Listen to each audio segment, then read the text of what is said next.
You are responsible for your life. What controls the quality of your life? And that's where people get stuck. What if you could choose every day to be? I've talked a lot about. That is the major challenge of life, my personal opinion.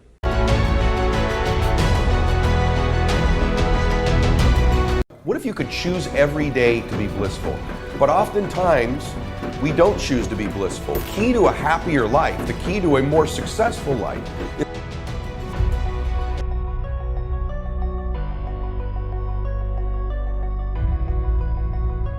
That is the major challenge of life, my personal opinion. So each person's personal philosophy now is going to determine what you're going to do with the seed and soil, and sunshine, and rain, miracle, the change of season.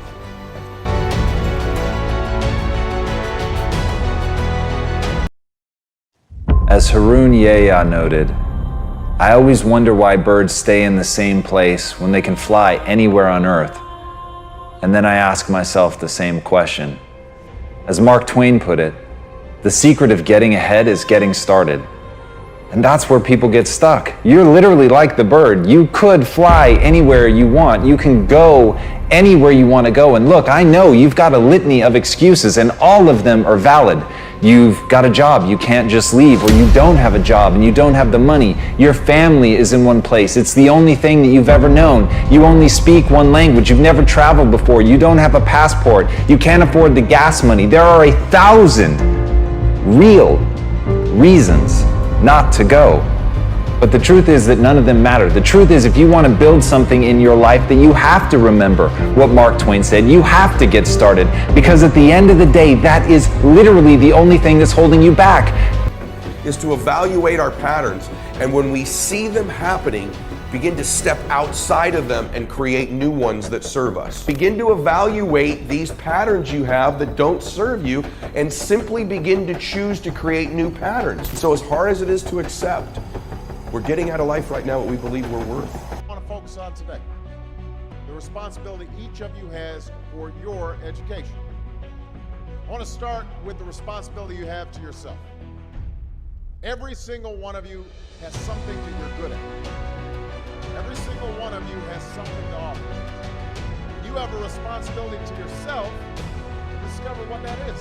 I came to realize that all the time I was praying to God, asking for God to do something, God was waiting on me. What controls the quality of your life? What controls the quality of your life? Is it money? Can you have a lot of money and still have a horrible life? Yes or no? Yes or no?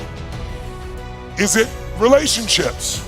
Can you have someone who totally loves you and still be miserable? Yes or no? So there's only two things that control the quality of your life. Please jot them down. For the rest of your life, you want to remember. The quality of my life is controlled by two things: meaning and emotion. Meaning and emotion.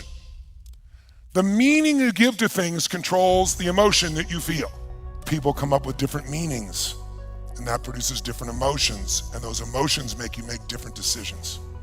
When you're angry, you're going to decide differently than when you're playful or grateful or excited. So the secret to life is controlling meaning and emotion. You are responsible for your life. And if you're sitting around waiting on somebody to save you, to fix you, to even help you, you are wasting your time, because only you have the power to take responsibility to move your life forward.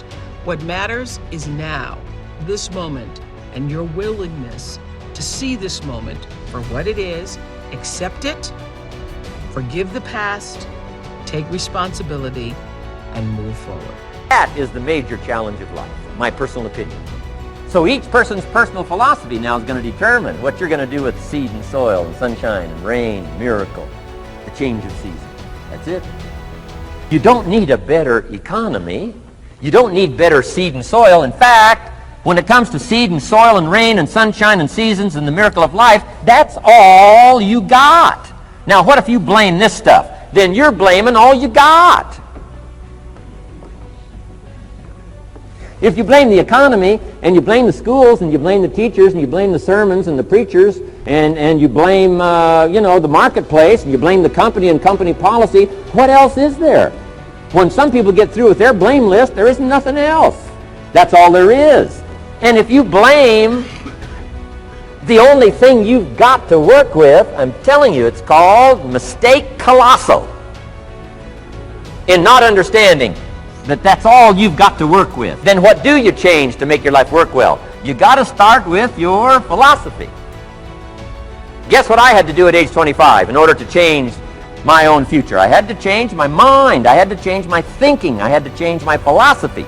And the early results I got from making these philosophical changes tasted so good, I've never stopped the process from that day until this. Here's the definition of success and failure. Just make this note. Here's failure. A few errors in judgment, repeated every day. Now you can automatically assume, Mr. Rohn, I say, I can understand that. A few errors in judgment repeated every day. For 6 years?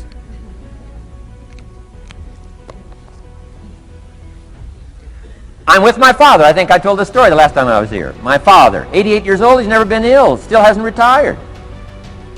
Not long ago, midnight, we're getting ready to go to bed. We've drilled a new well, got some extra water, got some more acres going. He's all excited.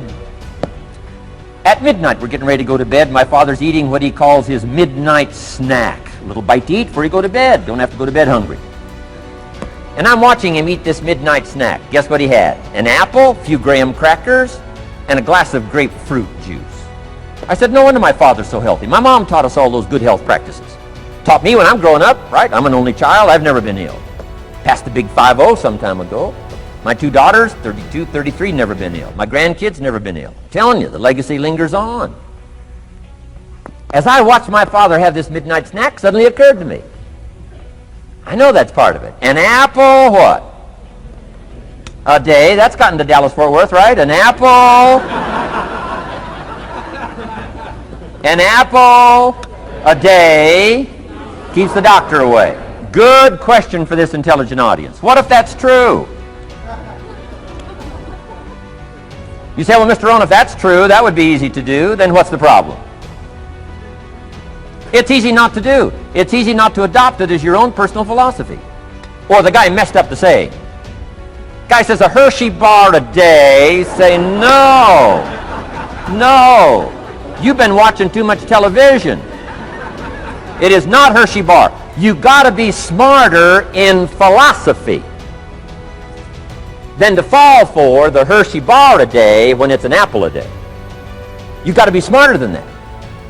And if you make that kind of an error in judgment every day for 6 years, I'm telling you, it'll accumulate into disaster. Now, once I understood this, here's the formula for failure: errors in judgment, being lax about developing your own personal philosophy. I'm telling you, it's called accumulated disaster. It doesn't matter whether it's your health or your bank account. Guy's got an empty bank account, probably has high cholesterol. Why? Over the last 6 years, he never paid attention to either one. And it doesn't matter whether it's a dollar, or whether it's your money, or whether it's your cholesterol count.